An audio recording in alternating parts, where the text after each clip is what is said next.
नमस्कार, मैं doctor Animesh Chaudhary. Corona महामारी के बाद ब्लैक फंगस ने भी हमारे दरवाजे पे दस्तक दे दी है। लोगों के मन में बहुत से संशय हैं और बहुत डर है इस नई बीमारी के बारे में। आइए चर्चा करते हैं इस पर। सबसे पहले मैं यह कहना चाहूँगा कि जैसे कि बातें फैली हुई हैं कि स्टेरॉइड से ब्लैक फंगस हो रहा है या ऑक्सीजन के कारण ब्लैक फंगस हो रहा है, तो इससे पहले भी स्टेरॉइड यूज होता आया है। स्टेरॉइड को एक साल से यूज नहीं हो रहा है, सालों से यूज होता आ रहा है।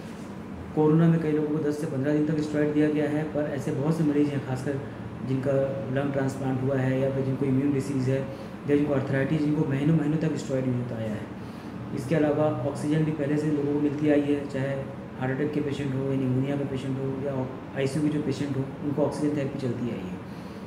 तो इन सबको इससे पहले कोई ब्लैक फंगस के मामले नहीं देखे गए और ब्लैक फंगस के मामले सामान्यतः भारत में ही देखे जा रहे हैं, बाहर भी नहीं देखे जा रहे हैं। तो क्या कारण है कि हमारे यहाँ ही ब्लैक फंगस के मामले इतने देखे जा रहे हैं? हकीकत में किसी को नहीं पता है। हकीकत में सही कारण क्या है यह किसी को नहीं पता है। सभी अनुमान लगा रहे हैं और अनुमान जो लग रहे हैं टुकड़ों टुकड़ों में लग रहे हैं, एक साथ नहीं लग रहे हैं। समय के बाद ही हमें पता लग पाएगा कि यह एक्चुअली में क्या है। हम ब्लैक फंगस को 1950 से जानते हैं। ब्लैक फंगस कोई नई आई बीमारी नहीं है। 1950 से हमें पता है कि ब्लैक फंगस ऐसे मरीजों में हो सकता है जिनकी इम्यूनिटी कम है, जैसे कि कैंसर के मरीज, जैसे कि जिनका डायबिटीज़ बहुत अनकंट्रोल चल रहा है या जिनको लंबे समय तक स्टेरॉइड चल रहा है या जिनका ऑर्गन ट्रांसप्लांट हुआ है। तो हमें पता है कि ऐसे मरीजों को हो सकता है, पर कितने मरीजों के में आपने आज तक सुना कि उनको ब्लैक फंगस हुआ? कितने कैंसर के मरीज आप जानते होंगे?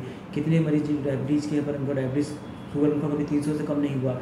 आपने कभी किसी ने ब्लैक फंगस सुना नहीं, का मामला छोड़ के शायद ही सुना हो।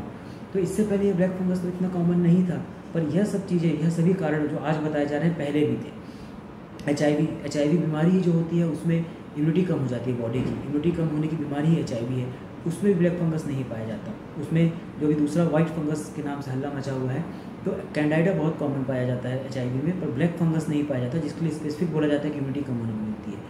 तो शायद कुछ ऐसा हुआ कोविड के साथ, खासकर सेकंड लहर में, क्योंकि फर्स्ट लहर में भी वही ट्रीटमेंट रहा, वही लोग रहे, वही ऑक्सीजन, वही स्टेरॉइड रहा, उसमें नहीं हुआ। सेकंड लहर में कुछ ऐसा हुआ जो शायद हमें नहीं पता है, जिसने ब्लैक फंगस को बढ़ाया।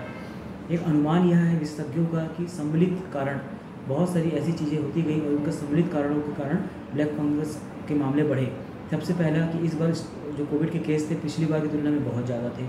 लोगों ने बहुत ज़्यादा एंटीबायोटिक यूज की, डॉक्टर्स ने एक लिखी, लोगों ने 3-3 एंटीबायोटिक। खुद हमारी जानकारी में कि कई लोग 2 या 3 एंटीबायोटिक 15-15, 20-20 दिन तक खाए बिना किसी जानकारी, बिना किसी इंडिकेशन के।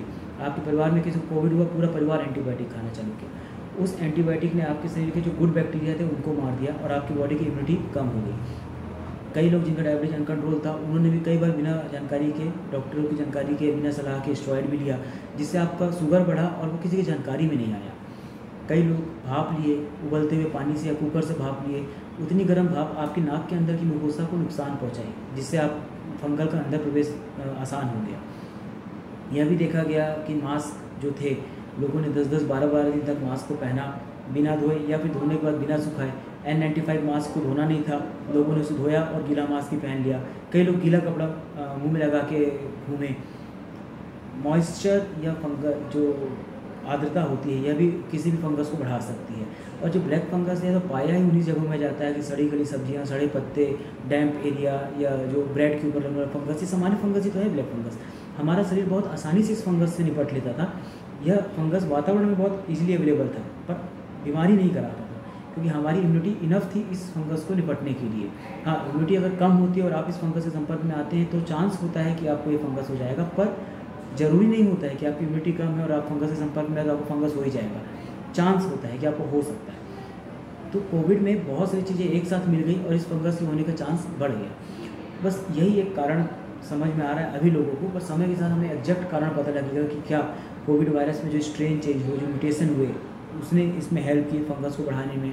कि ऐसा माना जा रहा है कि जो बहुत ज़्यादा मात्रा में जिंक लिया गया, तो चूँकि जिंक और आयरन जो होता है वो भी फंगस की मात्रा बढ़ा सकता है, ऐसा थ्योरेटिकली, तो क्या वह इसको बढ़ाया? तो जैसे जैसे समय बीतते जाएगा हमें इस बीमारी के बारे में और पता लगते जाएगा। तब तक आप यह ध्यान दीजिए कि ब्लैक फंगस जिसको हो जाता है तो खतरनाक है। अगर यह आपके शरीर में अंदर घुस जाता है, इन्वेजन कर लेता है, तो यह खतरनाक है और तुरंत इलाज की ज़रूरत है। तो यदि आपको ब्लैक फंगस का संशय है तो आप तुरंत डॉक्टर से संपर्क कीजिए और इसका इलाज कराइए। अफवाहों में मत फंसिए, यह किस कारण से हो रहा है इसका पता करने की कोशिशें हो रही हैं, पर कोई 1 या 2 कारण इनफ नहीं है इस फंगस को बताने के लिए, जो कारण पहले से ही भी थे। अगर ब्लैक फंगस इन कारणों से होता, सिर्फ स्टेरॉइड, सिर्फ ऑक्सीजन या सिर्फ अनकंट्रोल शुगर या सिर्फ किसी दवाई के कारण, तो वह पहले भी हो चुका होता। तो अफवाहों से बचें और डर अपने मन में मत बैठाइए।